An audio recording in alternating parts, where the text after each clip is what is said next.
The Atheist Debates Patreon project presents Bad Debate Topics.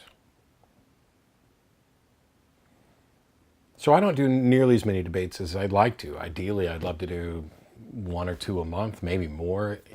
It's just not that easy to find a debate opponent, come up with a topic, come up with a format, find a venue.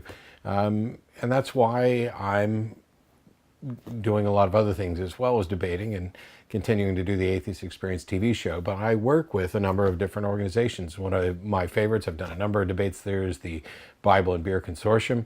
Ezra Boggs contacted me recently to ask me if I was interested in doing a debate, and named my opponent, and I was like, yes, of course, let's see if we can figure this out.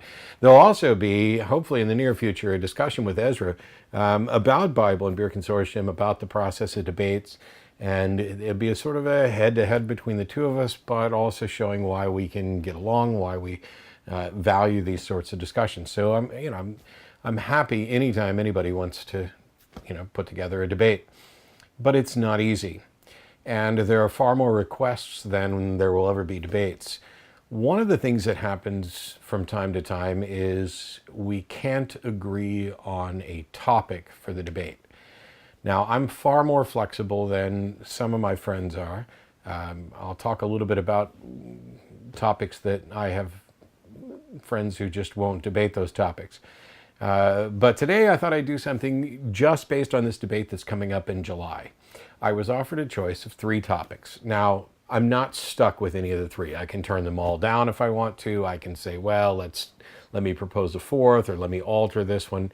When I did the debate review of I think my last debate with Matt Slick, I believe I went through some of the proposed debate topics for that to show how bad they were. If I didn't do that in a video, somebody let me know and I will go through that. I know I put a Facebook post up talking about the debate topics and how bad some of them were. It's like not quite have you stopped beating your spouse type questions, but there are a lot of false dichotomies.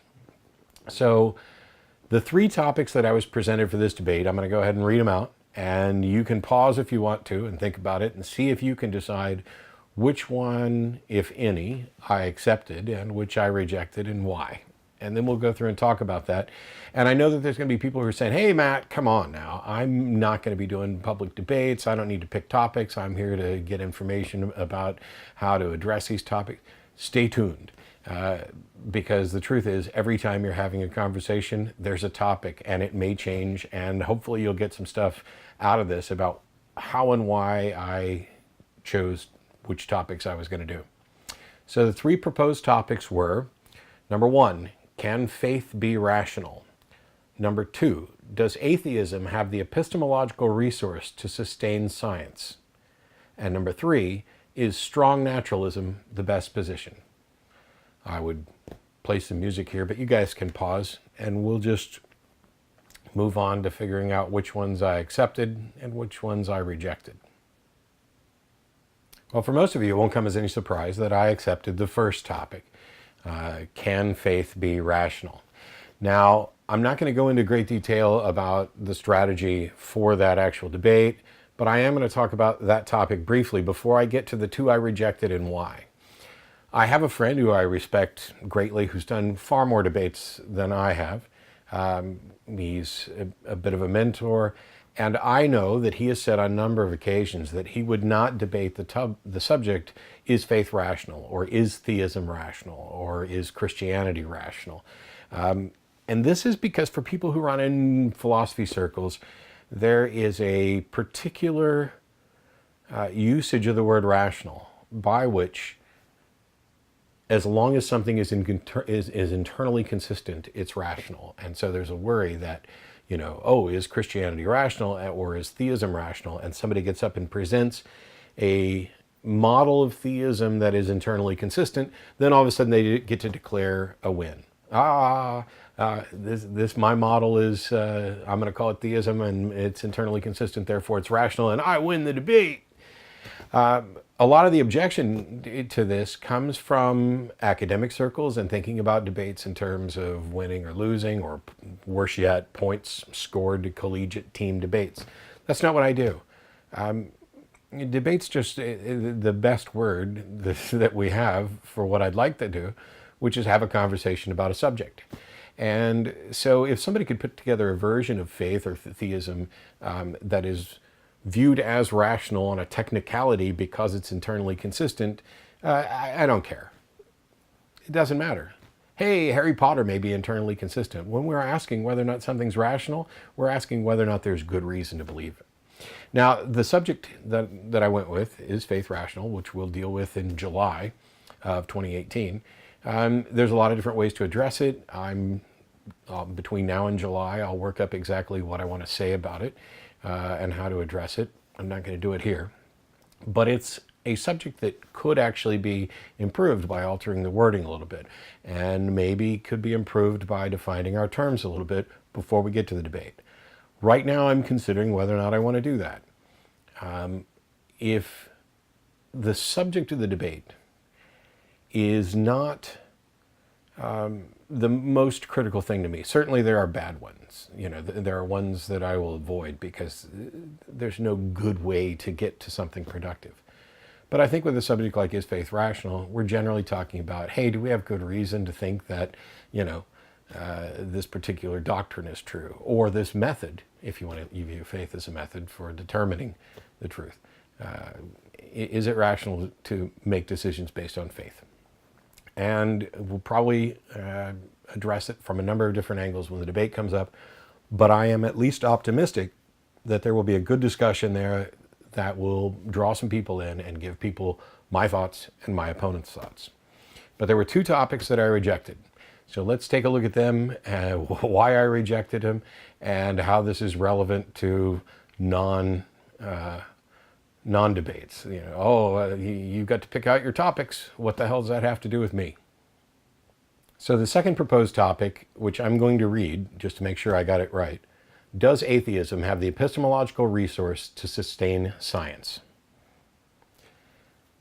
First reason that I rejected that topic, it's too long, too wordy. It is not the sort of thing that's going to draw people into a debate, and it reads as if it's a trap. Now, I'm not the slightest bit worried about being trapped because I'm not going to defend a position that I don't hold. This topic could be salvaged if we reworded it a little bit. The interesting things to note here is the question is, does atheism have the epistemological resource to sustain science? Now, atheism in the weak sense, atheism in the soft atheism sense of I do not believe or I am not convinced that there is a God, which is a better way of putting it, well, that doesn't suggest that it can serve as an epistemological, as a foundation for science. What this question is really asking, and you have to, you can dig through some of the philosophical texts to find out the specific way people are using this, but it is essentially, if in fact we live in a world with no God, do we have any good grounding upon which we can trust science?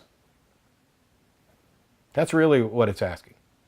And the hope here is that if you can show that science can't be trustworthy in a world without a God, that all of a sudden your belief in a God becomes justified. Well, that's not true. If it turns out that in a world without a God, we can't have a justification for science, for relying science or thinking that our epistemological foundations of science are sound, then it may just be the case that our foundations for science aren't sound. This is something you'll see over and over again, where instead of offering argument and evidence for the position they hold, hey, there's a God, they will instead try to argue against some other position, as if disproving that makes their God proposition win by default. You see it a lot in creationism versus evolution. It's not like they're going out and doing research and presenting evidence for creationism or a creator. Instead, they're trying to poke holes in evolutionary models. And they can poke as many holes as they want, because even if we find out that everything we know and understand about biology and evolution is wrong, that doesn't mean that their proposed explanation is correct. So The idea behind this, as I noted, is that, oh, if a world without a God can't come up with a foundation where science can reasonably be trusted, then we have to have a God. And that's just not true. It just may be that science isn't trustworthy. And we're back to the sort of wishful thinking of, I want to live in a world where reason is reasonable. I want to live in a world where science can be trusted. What's really bad about this topic is that if we worded it so that it's a little bit more fair, I think that it would be pretty trivial to point out that only in a universe where we take no consideration of a God can we reliably trust the findings of science. So science isn't based on philosophical naturalism, or what some will call strong naturalism. It's based on methodological naturalism. It doesn't say the supernatural doesn't exist. It says we don't get to consider the supernatural when we're doing science, because we don't have any access to verify supernatural causation or supernatural existence or know what's going on. And so I know that not all science is beakers and stuff like that, but just bear with me for a moment. If I mix two chemicals together in the lab and my foundations of science don't allow me to consider supernatural causation and interference, all of a sudden I have consistent, reliable results. This is a factor that I just don't have to consider. Now, all the findings in science, right from the foundations of methodological naturalism, are all tentative and they're subject to revision. And so we have the single most consistently reliable method for discovering the truth about reality. The scientific methods, the process of inquiry, critical thinking, skepticism, all this comes together, but it is reliable because we begin with a presumption of consistency and we don't get to consider supernatural causation. So only in a world where we don't consider the supernatural can we ever view the results of science as reasonable and reliable. Because if you have the supernatural, if God can change the results of your scientific experiment, if you can pour these two chemicals together and sometimes it turns red and sometimes it turns blue, and the difference between those two is a God is manipulating it, or an angel or a demon or some other supernatural thing that we have no way of accessing and understanding or evaluating or confirming that it did anything, now we can't do science. Because if you get two different results, you don't just get to look at the natural factors and say, the temperature was higher here, the humidity was higher here. You don't just get to do that, because even if you show that this is consistent with result A at this temperature and consistent with result B at a different temperature, that doesn't mean that the supernatural beings and entities couldn't intervene and change that or modify it. So in a universe where there is a supernatural being who could potentially intervene, science becomes unreliable.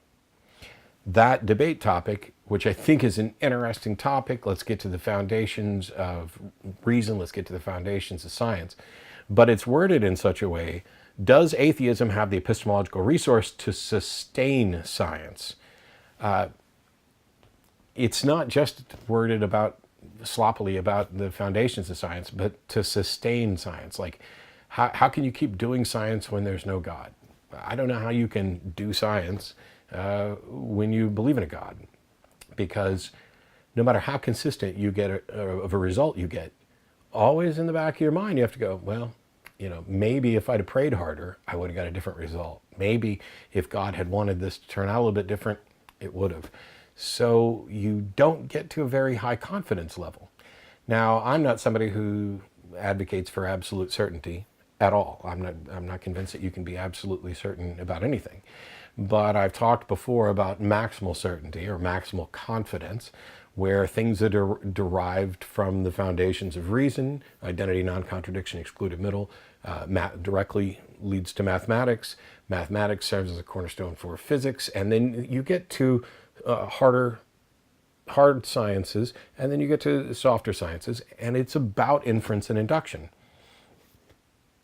Science is never making a claim that they have discovered this is the absolute truth. Instead, we have a new tentative position based on the evidence, It's not based on a presumption that the supernatural doesn't exist. It is based on the recognition that we cannot evaluate the supernatural in with our results. So we will, for the sake of argument, pretend that it doesn't exist and evaluate it without those factors. It's kind of like saying, hey, I went out to mow my grass the other day and I pulled the starter on the mower and it started up. So therefore, I got a reliable working lawnmower. Oh, wait a minute. I didn't think about the fact that the mower might actually not be working, but God miraculously allowed it to work so I could get that one mow in. Oh my gosh, now I can't say in because of God. Maybe the lawnmower itself doesn't work. Maybe I've been given a strong delusion that the lawnmower worked by a God intervening. So all that falls apart when you start adding a God in there. The topic was too long and really confused. And the reason that it felt like a trip or a trap is because what they're trying to do here is not present evidence for what they believe, but knock down what somebody else believes. And so if they can put the atheists or the secularists on the defense, now all of a sudden they don't have to do any actual work. They can give the impression that they have defended their position without ever actually defending it. This happens all the time. So the third topic that I rejected was, is strong naturalism the best position? Think about that for a second. As far as I can tell, that's just a bad topic. First of all, I don't advocate for a position of strong naturalism or philosophical naturalism. As I was mentioning before when we talked about science, I advocate for methodological naturalism. I'm not saying the supernatural does not exist. I'm saying we don't get to consider it. Now, there is a way to argue that the supernatural does not exist. I've talked before about the null hypothesis and default positions, and I think it's reasonable to say that my tentative position is that the supernatural doesn't exist until such time as somebody demonstrates that it does. But the question is really strange in the way it's worded. Is strong naturalism the best position?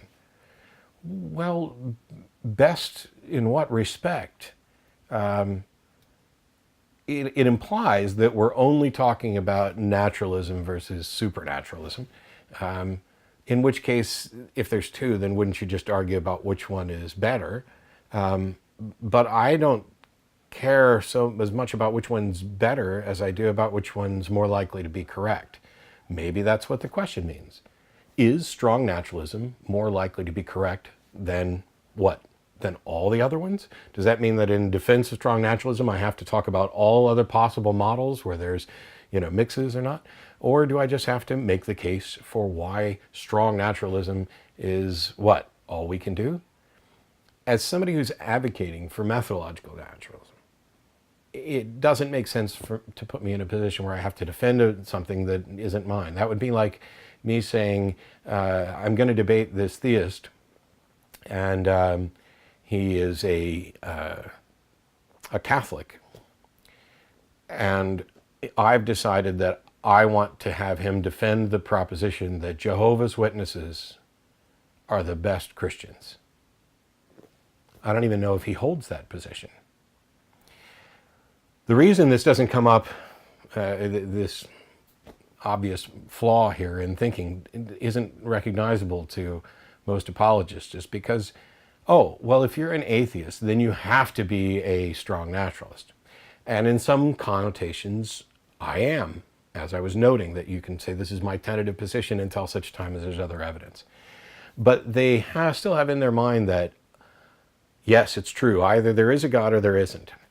But they're viewing atheists as convinced that there is no God, which means I'm convinced that there's a world where there's nothing supernatural. First of all, it's not necessarily the case. As a skeptic, as a secularist and a critical thinker, I do not believe that there's anything supernatural. I'm not convinced of that.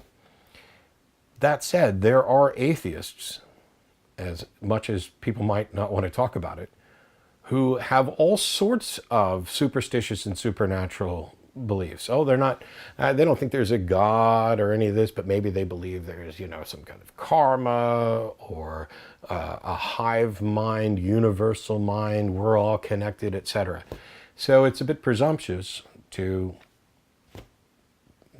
as a theist, and in particular a Christian theist, to come to a debate where you've suggested that your opponent defend a position that you don't know whether or not he holds, and which doesn't do anything to bolster your beliefs. And that's a little disturbing, because I don't do debates for points. I don't do them for score. I'm happy if people want to poll the audience before or after to see if anybody's minds change, but most people don't change their mind over the course of a 1, 2, 3 hour debate. It may just be that you've given information that they evaluate later.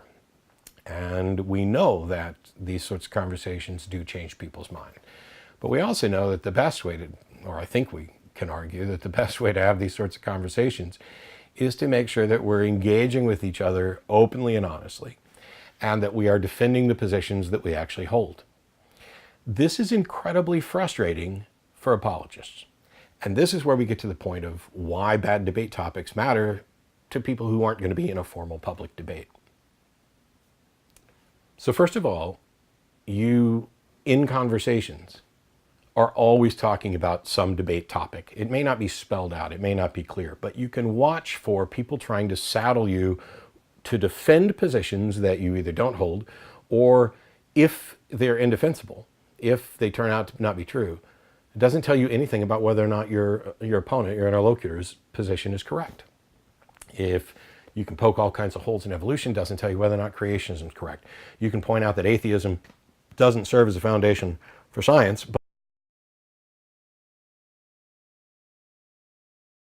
and so if you wanted to, this could, the debate topic could just be another thing like tag, or the transcendental argument for the existence of God, where you basically say you can't trust anything. You can't have any reason to think that anything's true unless there's a God to make it true or vouch for it, vouchsafe, be the foundation. When really what we're doing is talking about a world that we live in and what is most reasonable based on the current set of information. And that's going to change. And you don't get to criticize science for changing what its best model is, when what it's doing is saying, we now have more information, we will revise and expand or correct and change our views. For countless years now, we've had discussions about whether or not there's a God, whether or not there's something supernatural. And there's no new evidence. There's no Nobel Prize for discovering God. Even the Templeton Foundation, which is desperate to find ways to demonstrate that there's a God and something reliable, has consistently failed to do so. There's a reason why we keep having these debates. If in fact there was a God who had made its existence known to everybody, the debates would be over. Instead, the debates would be more about, okay, given that we now know that there's a God, should we worship him? Should we be one of his followers? Should we respect or revere him? Does his moral view actually matter to us? Those are the kind of debates that you might be having if there was good reason to think there's a God. And for countless years, it's been, let's come up with a new way to try to demonstrate what we already believe. It's this beginning with a conclusion, there is a God. Now let me construct an argument that leads to that. And then somebody finds a flaw in it. So let me reform the argument. And somebody finds a flaw in that. And let me reform that argument. And this repeats over and over and over again. And it doesn't seem that they're able to recognize that the problem is they are trying to lead the evidence where they want it to go rather than following the evidence where it leads. And so as a matter of tactic or strategy, instead of defending the gospel that they are sworn to defend, instead of fulfilling their obligation under 1 Peter 3:15, if we're talking about Christians, instead they want to prop up a straw model of the universe without a God and try to poke holes in it.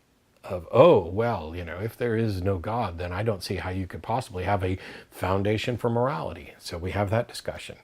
And we show that you can actually have a foundation. Well, I don't see how you can trust science. Well, we can show, as I talked about earlier, that actually in a universe where they have to consider supernatural things, science becomes wholly untrustworthy. Not only are we talking about unfalsifiable and untestable propositions when we're working in the realm of the supernatural, what can you ever be reasonably confident about when there could be someone intervening? I don't know. I also don't know, well, I think I do. I was going to say that I don't know why they're taking this particular proposed topic instead of defending their own. And that's why I chose the first topic, can faith be rational? I think I know what sorts of arguments he might be able to make. I think that I have a good understanding of how, or at least I hope to by July, to communicate the real question behind can faith be rational, what we should care about, what we shouldn't care about. And that's why I chose that topic. And I didn't suggest any rewording of it, or I haven't yet. I may talk a little bit about what definitions we're going to use just so that we don't have to spend as much time in our opening statements defining a bunch of terms. So there's the reasons, or some of the reasons, why I rejected those debate topics. When it comes to the conversations that you're having with people, be on the lookout for topics that put you on defense when you haven't necessarily adopted a position. I've talked before about Jesus mythicism. I don't assert that there was no Jesus. There may have been, there may not have been. It really doesn't matter that much to me. What matters is the theists, the Christian theists, cannot demonstrate beyond a reasonable doubt that the individual existed and was divine, etc., to make up all the things that are part of their doctrine. It's really similar to other things that I've discussed. Strategically, I don't go into a debate suggesting topics that are designed to trip up or play games or straw man the opponent. As a matter of fact, a good chunk of the debates that I've done, the topics have been suggested by the opponent or the organizer. And some of them were great topics that were fun and interesting to discuss. Next month, I'm hoping to do a review of the debate I did with Abdu Murray on whether or not America should be one nation under God. It gets into issues of rights, and I know there's a little bit of morality in there as well. But it was far more interesting to have that discussion than just another, do we have good reason to believe that God exists? We're going to go through the Kalam cosmological argument. We're going to go through a teleological argument. We're going to go through a moral argument. I think that you're going to see more of that. I'm pretty sure that I will be debating, does God exist in some form or another, until I drop dead. But I needed folks to be aware that the process by which we arrange a debate is complicated. What kind of format are we going to have? How much time? Is it going to be just a joint press conference where I talk, you talk, I talk, you talk? Or are we actually going to interact? And the interactions are the part that I like best, along with audience Q&A, because now you have more minds to think of all the things that neither of you thought. So that's it for how I went about determining which of these debate topics I wanted to address. I look forward to the debate in July.